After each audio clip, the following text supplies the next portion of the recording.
नि सा रे सा नि सा रे ग रे सा नि सा रे ग म प ध प म ग रे सा नि सा रे ग रे सा।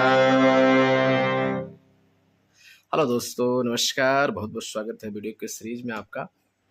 और आज का हमारा जो वीडियो है वो एक दुविधाजनक वीडियो है कि बहुत सारे लोगों को बहुत सारी दुविधा है किस बात का कि राग में जो स्वर गाते हैं उसको एग्जाम्पल के साथ मैं बताऊंगा अभी।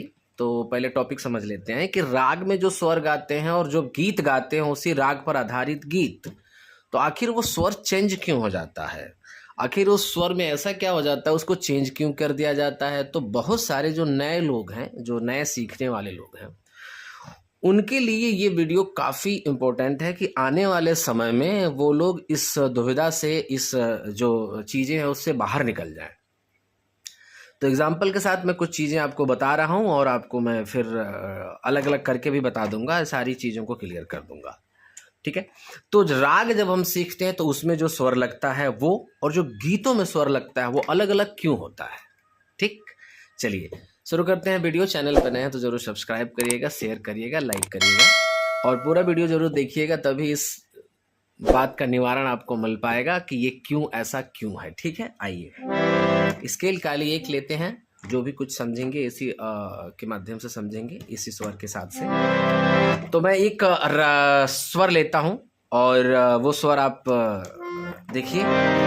तो स्वर है सा रे ग म प ध नि सा, सा नि ध प म ग रे सा रे ग म प ध नि सा, सा नि ध प म ग रे सा। तो ये स्वर है कौन से राग का? सा रे ग म प ध नि सा, यानी ग कोमल, ध कोमल, नी कोमल। और बाकी जितने भी स्वर हमारे लग रहे हैं वो सारे कौन से स्वर लग रहे हैं? शुद्ध स्वर लग रहे हैं। तो ये राग है राग दरबारी। ठीक है, जैसे ग ध नि कोमल तो दरबारी हो गया। ठीक है, अब आते हैं कि इसी राग दरबारी में जब कई सारे गीत गाते, एक गीत बड़ा काफी शानदार गीत है, उसी गीत को मैं एग्जाम्पल के साथ आपको बताने की कोशिश करता हूं और इसको समझाने की कोशिश करता हूं कि ऐसा क्यों है। ठीक है, आइए। तो गीत है, तो स्वर आपने देख लिया कंप्लीट कि राग दरबारी का स्वर है ये, क्लियर। अब आते हैं गीत को गाते हैं। राम के नाम बिना रे मूर्ख, राम के नाम बिना, राम के नाम बिना रे मूर्ख, राम के नाम बिना जल जाए जिहवा पापुनी, राम के नाम बिना जल जाए जिहवा पापुनी, राम के नाम बिना। अब इसको देखिए, अब आप कहेंगे कि यार इसमें तो रे कोमल लग गया, तो ये तो भैरवी हो गया, तो इसको तो भैरवी में ही शामिल करना चाहिए, तो फिर दरबारी क्यों बोला जा रहा है? तो आप देखिए, स्वर लगा सा रे ग म प ध नि सा, तो ग कोमल, ध कोमल, नी कोमल। ठीक है, और फिर जब हम वापस आ रहे हैं तो इसमें कोमल रे भी यूज हो रहा है। ठीक है, तो ये भैरवी हो जाएगा। तो इस बात को समझना है कि ऐसा नहीं है। ठीक है, इस बात को समझना है, इस बात को जानना है कि गीत जब हम राग गाते हैं तो वहां एक पर्टिकुलर स्वर ऐड किया जाता है, उसी स्वर के साथ गीत को उस गीत को गाया जाता है जो राग पे, जो उसकी स्वरलिपि है उसको गाया जाता है। ठीक, लेकिन जैसे हम उसके बाहर निकलते हैं और जब हम गीत कोई म्यूजिक कंपोजर कंपोज करता है या कोई लाइव सेशन में कोई गायक गीत गाता है, तो क्या करता क्या है, सबसे जैसे संगीत का मतलब क्या है कि रंजकता होना चाहिए, कर्णप्रिय होना चाहिए। इसका मतलब है कि उसमें मधुरता होनी चाहिए, खूबसूरती होनी चाहिए, सुंदरता होना चाहिए। उस गीत को इस तरह से बनाया जाए कि उस गीत को सभी, कोई छोटा से छोटा, कोई कम से कम जानकारी वाला इंसान भी सुने तो उसको सुंदर लगे। इस हिसाब से गीत का कंपोजिशन किया जाता है। तो स्वर जो और राग, अभी आप राग गाने बैठिए, कितने सारे लोग आपके राग सुनेंगे? बहुत कम लोग।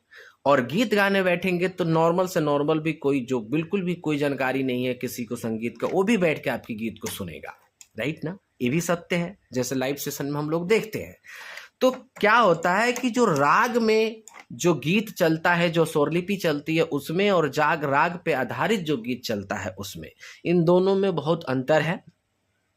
तो राग के असर में गीत होता है, तो हम इसको ये कह सकते हैं कि ये राग दरबारी के असर में गीत है। कहीं कहीं खूबसूरती बढ़ाने के लिए कोमल रे का यूज किया जा रहा है, जिससे इस गीत की खूबसूरती बढ़ जा रही है। इस गीत में एक नई सुंदरता आ रही है, जो सुनने को बहुत आनंद आ रहा है और गाने वाले को भी बहुत मजा आ रहा है।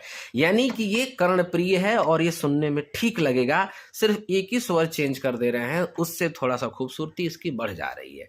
तो ये जो दुविधा है, अपने मन से इसको बाहर निकालिए कि राग पे क्या होता है, बहुत सारे गीत को सुंदर बनाने के लिए कोई अलग से भी किसी और राग का भी, अब जैसे मान लीजिए ये रे लग गया तो ये राग ही चेंज हो गया है। तो अगर देखेंगे तो फिर अगर ये भैरवी में हो गया तो फिर यहाँ पे ये शुद्ध रे क्या कर रहा है, अगर ऐसा हम डिस्कस करें तो कई सारी चीजें अलग अलग हैं। ठीक है, तो हम इतना ही समझेंगे कि जब गीत होता है कोई ऐसा गीत मिलेगा आपको जो पर्टिकुलर राग में मिलेगा, लेकिन सारे गीत आपको राग के असर में मिलेंगे। इसलिए कहा जाता है कि गीत राग में नहीं होता, उसके असर में होता है। ऐसे असर क्या आ रहा है इसका कि राग दरबारी आ रहा है। अब कोई कहेगा कि यार इसमें तो राग भैरवी का भी असर आ रहा है, तो ऐसा बोलने के लिए भी कह सकते हैं, लेकिन क्या है कि ये दरबारी का ही असर आ रहा है। ठीक है, तो इसमें रे कोमल लगाते हैं, इससे गीत की थोड़ी सुंदरता बढ़ जाती है। ठीक है, तो ये दुविधा अपने मन से थोड़ा हमको हटाना है और चीज़ों को हमको थोड़ा एडवांस होके समझना है।